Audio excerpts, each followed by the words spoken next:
സംസ്ഥാനത്ത് ആശങ്കയായി പെരുമഴ പെയ്ത്താണ് പതിവ് തെറ്റാതെ കൊച്ചിക്കാരുടെ ജീവിതം വീണ്ടും വെള്ളത്തിലായിട്ടുണ്ട്. ആലുവയിലും ഇടപ്പള്ളിയിലും വെള്ളക്കെട്ടുണ്ടായിട്ടുണ്ട്. മഴയ്ക്ക് മുന്നോടിയായി പരിസരത്തുള്ള ഓട വൃത്തിയാക്കാത്തതാണ് വെള്ളം കയറാൻ കാരണമായതായി പ്രദേശവാസികൾ പറയുന്നത്. ഇന്നലെ അർദ്ധരാത്രി മുതൽ എറണാകുളം ജില്ലയിൽ മഴയുണ്ടായിരുന്നു. തുടർന്ന് ഇന്ന് രാവിലെ 9 മണിയോടുകൂടി മഴ ശക്തി പ്രാപിച്ചു. ആലുവ ഭാഗങ്ങളിലാണ് കൂടുതലും ഈ മഴ മൂലം പ്രതിസന്ധി ഉണ്ടായത്. അവിടെ ആലുവ റെയിൽവേ സ്റ്റേഷനിലും അതുപോലെ തന്നെ പ്രൈവറ്റ് ബസ് സ്റ്റാൻഡിന്റെ പരിസരത്തും പുളിഞ്ചോടിനോട് ചേർന്നുള്ള പ്രദേശത്തുമെല്ലാം വലിയ വെള്ളക്കെട്ടുകൾ ഉണ്ടായിരുന്നു.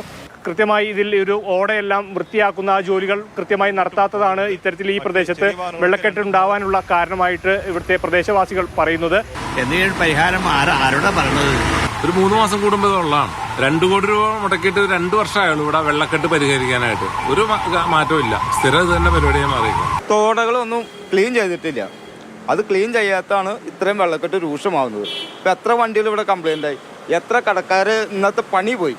ഉച്ചയോടുകൂടി മഴയ്ക്ക് ശമനമുണ്ടായി. ഒരു ഉച്ചയ്ക്ക് ശേഷം മഴ തീർത്തും ജില്ലയിൽ പെയ്തിട്ടില്ല എന്ന് തന്നെ പറയാം. ആലുവ ഭാഗത്തും ആ ഒരു തോർച്ച അനുഭവപ്പെട്ടതിനാൽ തന്നെ ഈ വെള്ളക്കെട്ടുണ്ടായ സ്ഥലത്തെയെല്ലാം വെള്ളക്കെട്ടുകൾ തോർന്നു പോകുന്ന അല്ലെങ്കിൽ വെള്ളം ഒലിച്ചു പോകുന്ന നിലയിലേക്ക് കാര്യങ്ങൾ മാറിയിരുന്നു. മുനിസിപ്പാലിറ്റിയുടെ തന്നെ ആരോഗ്യ പ്രവർത്തകരും മറ്റും ഈ സ്ഥലത്തെത്തി ഓടകളിലടക്കം വൃത്തിയാക്കുന്നില്ലെങ്കിൽ ഓടകളിലോട്ട് വെള്ളം സുഗമമായി പോകാൻ വേണ്ട ക്രമീകരണങ്ങൾ ഉൾപ്പെടെയുള്ള കാര്യങ്ങൾ ചെയ്തു നൽകി. ഏതായാലും ജില്ലയിൽ ഇപ്പോൾ മഴ അല്പം കുറഞ്ഞു നിൽക്കുന്നുണ്ട്. ആലുവയിൽ ഉണ്ടായിരുന്ന വെള്ളക്കെട്ടിനും പൂർണ്ണമായി തന്നെ ശമനം പ്രാപിച്ചിട്ടുമുണ്ട്.